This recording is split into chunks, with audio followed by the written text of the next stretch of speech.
Russell Falls walk is an easy 20-25 minutes.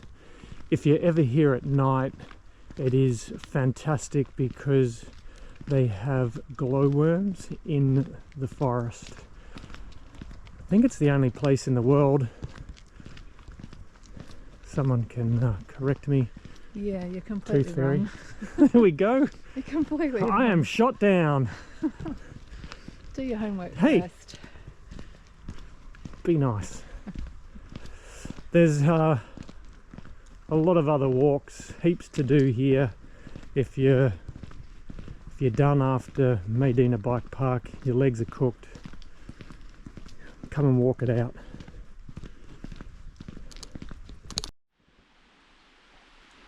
So this is one of the few places that you can see glowworms outside of caves, but these specific ones are unique to Tasmania.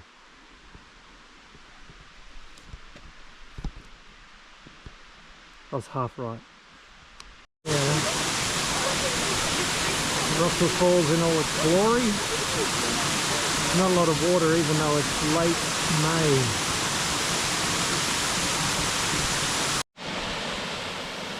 Horseshoes Falls above Russell Falls, just an extra 15 minutes up the track.